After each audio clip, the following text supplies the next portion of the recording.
Hello and welcome back to learning with Isha. Last video में हम already अपने back to basic series के first part की बात कर चुके हैं। वो पार्ट था डाइजेशन का प्रोसेस। अब डाइजेशन देखने के बाद हम ये समझ चुके हैं कि हम जब खाना खाते हैं वो खाना टूट के हमें सिंपल मॉलिक्यूल्स देता है, और अब हमें इन सिंपल मॉलिक्यूल्स से क्या निकालने की ज़रूरत है? एनर्जी। अब ये एनर्जी आखिर कैसे निकलेगी, इसकी बात हम फर्दर कुछ स्टेप्स में करने वाले हैं। आज का वीडियो एग्जैक्टली इसी टॉपिक पे बेस्ड है। आज हम बात करने वाले हैं दो अलग लाइफ प्रोसेसेस की, जिन्हें कहा जाता है रेस्पिरेशन एंड ब्रीदिंग। अगर एक लिस्ट बनाई जाए मोस्ट कॉमनली कंफ्यूज्ड वर्ड्स की, तो ये नंबर 1 पे आना चाहिए, क्योंकि हम ऑलमोस्ट सभी इसे इंटरचेंजेबली यूज करते हैं।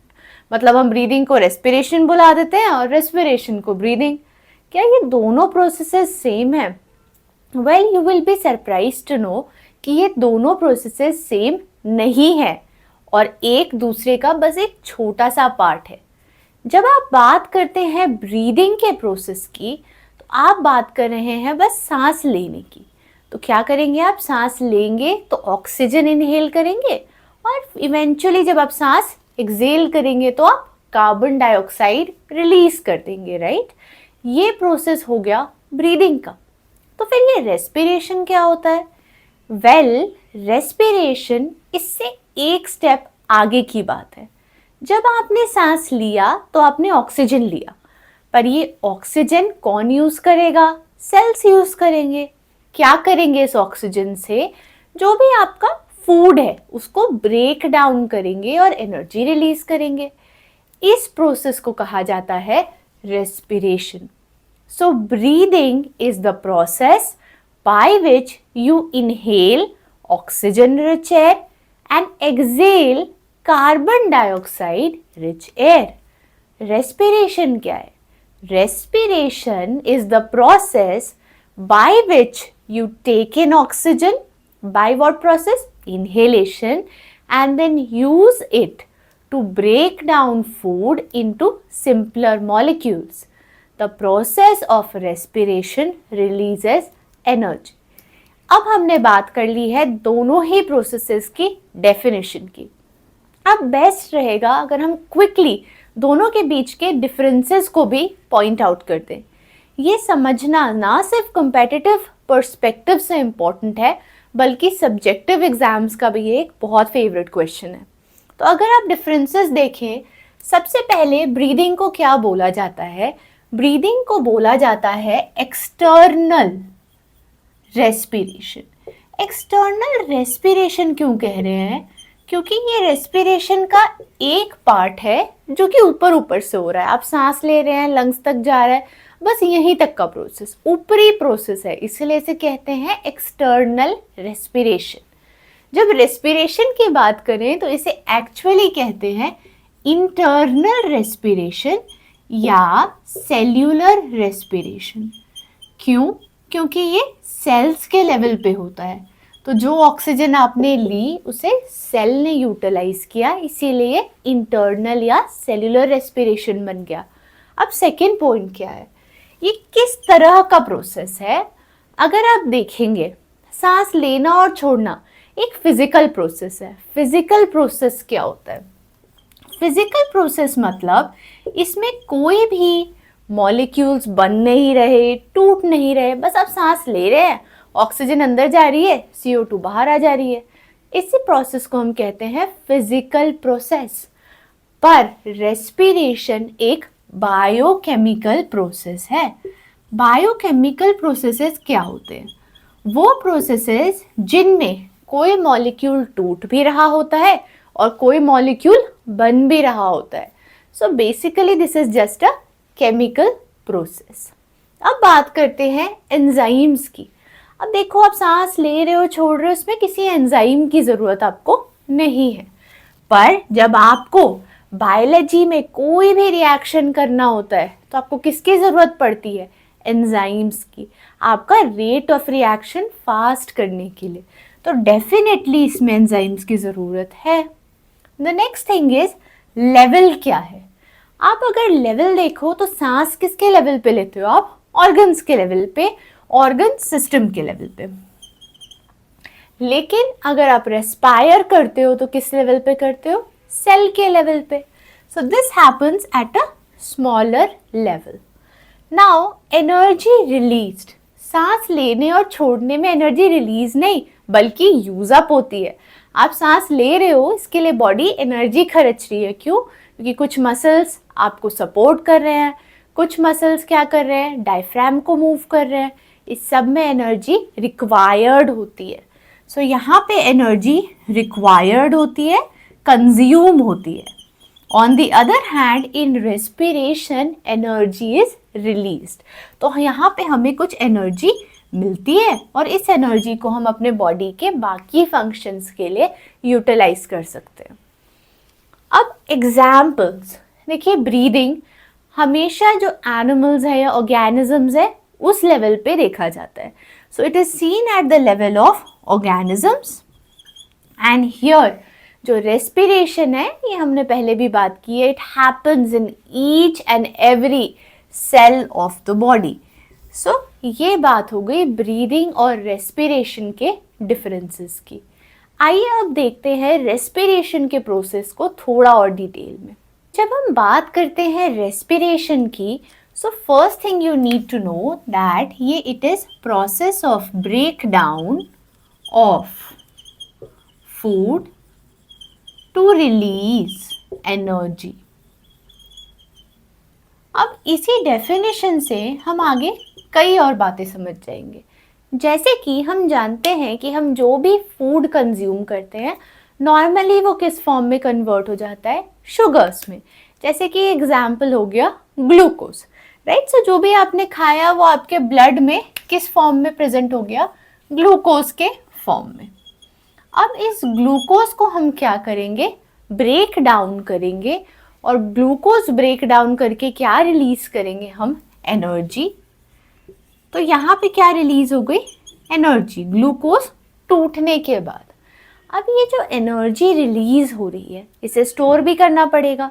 क्यों? क्योंकि मान लो आपके बॉडी में ग्लूकोज है, आपको सारी एनर्जी अभी की अभी थोड़ी चाहिए।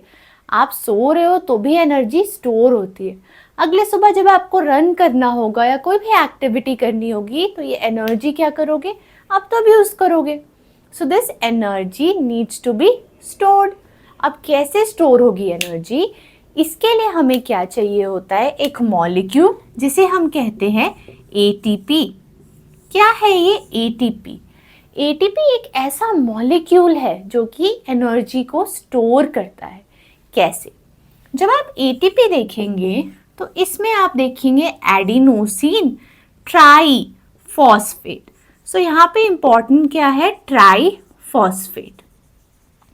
आप जानते होंगे मोनो माने एक, डाई माने दो और ट्राई माने तीन।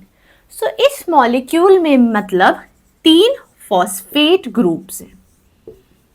अब ये जो फॉस्फेट ग्रुप्स के बीच के बॉन्ड्स होते हैं ये क्या स्टोर करते हैं? Energy. These are actually, word use होता है हाई एनर्जी बॉन्ड्स। ये हाई एनर्जी बॉन्ड्स में जब ग्लूकोज टूटता है तो एनर्जी क्या हो जाती है? जमा हो जाती है। जब आप इस एनर्जी के लिए कॉल करते हैं, बॉडी इसको ज़रूरत होती है बॉडी को, तो ये बॉन्ड्स क्या हो जाते हैं? टूट जाते हैं। जब पहला बॉन्ड टूटता है तो 30.5 kilo joule per mole energy release होती है। जब दूसरा बॉन्ड टूटता है तो फिर से इतनी ही एनर्जी रिलीज होती है। मतलब 2 स्टेप्स में आप क्या कर सकते हैं? एनर्जी रिलीज कर सकते हैं। अगर हम इसके रिएक्शन को डिनोट करने की कोशिश करें तो कुछ ऐसा होगा। एटीपी ब्रेक डाउन होके देगा एडीपी, क्योंकि एक फॉस्फेट तो आपने हटा दिया तो डाइफॉस्फेट, प्लस एक phosphate group plus 30.5 kilo joule per mole energy. Next step में क्या होगा? दूसरा फॉस्फेट बॉन्ड भी आप तोड़ोगे, एडीपी को कन्वर्ट कर दोगे एडिनोसिन मोनोफॉस्फेट। अब एक ही फॉस्फेट ग्रुप बच गया, क्या रिलीज हो गया? इनऑर्गेनिक फॉस्फेट, और फिर इतनी क्या रिलीज हो गई, एनर्जी। क्या आप एएमपी को फर्दर ब्रेक डाउन कर सकते हो? नहीं कर सकते, क्योंकि एनर्जी दो फॉस्फेट ग्रुप्स के बीच में स्टोर्ड है, यहाँ पे तो दूसरा फॉस्फेट ग्रुप ही नहीं है। सो आप सिर्फ दो स्टेप्स में एनर्जी रिलीज कर सकते हो। एन इम्पॉर्टेंट क्वेश्चन जो कि यहाँ पे पूछा जा सकता है, that is what is ATP, full form क्या है, इसे energy currency of the cell क्यों कहते हैं, और मोस्ट इम्पॉर्टेंटली एटीपी में ऐसा कौन सा बॉन्ड होता है जहाँ पे ये एनर्जी स्टोर होती है। Your answer should be ATP is adenosine triphosphate called energy currency because it stores energy in high energy phosphate bonds. ये है आपका complete answer.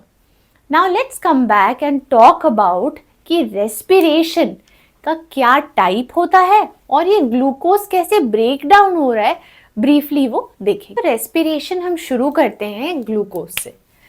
आपने खाना जो भी खाया था फूड से आपको क्या मिल चुका है, ग्लूकोज। यहाँ पे डाइजेशन हो चुकी होगी, अब्जॉर्प्शन, अब आप आ चुके हैं ग्लूकोज के लेवल पे। अब ये ग्लूकोज कैसे ब्रेक डाउन होगा? ग्लूकोज ब्रेक डाउन सबसे पहले साइटोप्लाज्म ऑफ द सेल में होता है। ये साइटोप्लाज्म में टूटता है और क्या देता है, ये देता है दो मॉलिक्यूल पाइरुवेट के। पाइरुवेट क्या होता है, ये एक बेसिकली एसिड होता है, पाइरुविक एसिड। आपका जो ग्लूकोज है ये एक 6 कार्बन कंपाउंड है। इसमें क्या फॉर्मूला जानते होंगे आप, C6H12O6, ये हो गया आपका ग्लूकोज। इसमें कितने कार्बन हो गए, 6 हो गए। अब आप देखिए ये कितने पाइरुवेट बना रहा है, 2 कार्बन का नंबर तो नहीं बदलेंगे, तो पाइरुवेट कितना कार्बन कंपाउंड हो गया, मतलब 3। ये एक इंपॉर्टेंट क्वेश्चन बनता है, पाइरुवेट में कितने कार्बन है, 3। पाइरुवेट क्या है, एक एसिड, पाइरुविक एसिड। ये स्टेप कहाँ हो रहा है, साइटोप्लाज्म में, और इस रिएक्शन को हम कहते हैं ग्लाइकोलिसिस। इसे हम कहते हैं ग्लाइकोलिसिस। अब नेक्स्ट स्टेप में क्या हो रहा है, पहले ग्लाइकोलिसिस वर्ड समझ लो। ग्लाइको मतलब शुगर और लाइसिस मतलब break down. Break down of sugar हो रहा है, इसलिए कह रहे हैं ग्लाइकोलिसिस। यहां तक का प्रोसेस हर ऑर्गेनिज्म के अंदर क्या होता है, सेम होता है। इसके आगे कहानी थोड़ी बदलनी स्टार्ट होती है। अगर एरोबिक रेस्पिरेशन है, क्या होता है ये, एरोबिक रेस्पिरेशन। एरोबिक रेस्पिरेशन मतलब रेस्पिरेशन जहां ऑक्सीजन प्रेजेंट हो, मतलब in the presence of oxygen.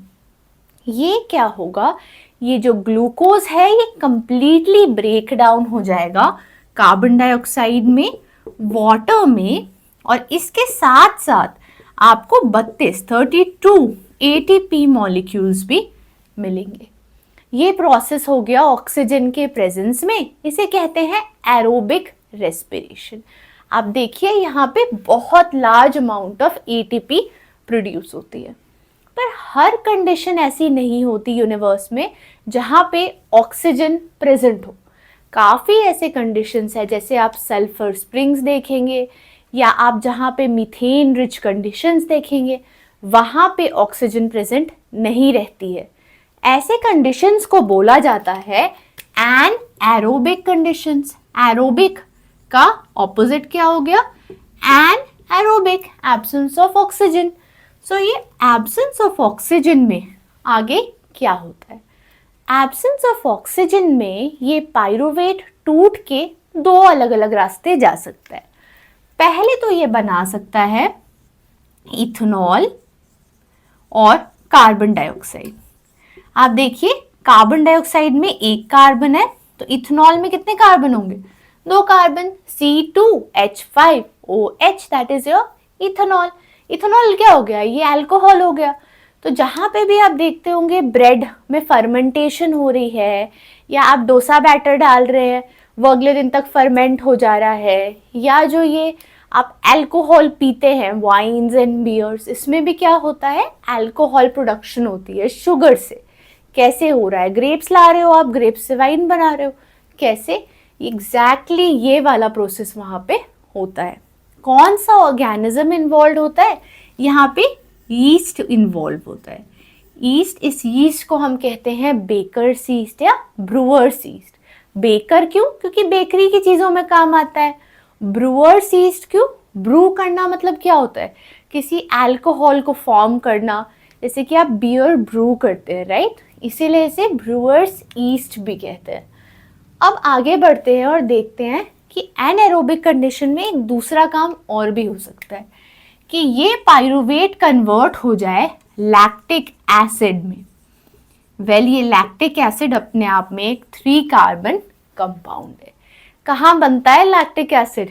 जब आपको दौड़ने की आदत नहीं है और अचानक आप दौड़ पड़ते हो, आपके मसल्स में बहुत तेज क्रैम्प आता है।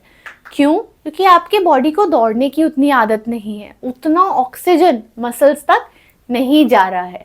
ऑक्सीजन की कमी में क्या होता है कि एक एनएरोबिक कंडीशन मसल के अंदर बन जाता है। तो कार्बन डाइऑक्साइड और वाटर बनने की जगह आपके मसल्स में क्या जमा होता है? ये लैक्टिक एसिड। लैक्टिक एसिड जमा होने से क्या होता है? आपके मसल्स में बहुत तेज क्रैम्प्स पड़ते हैं।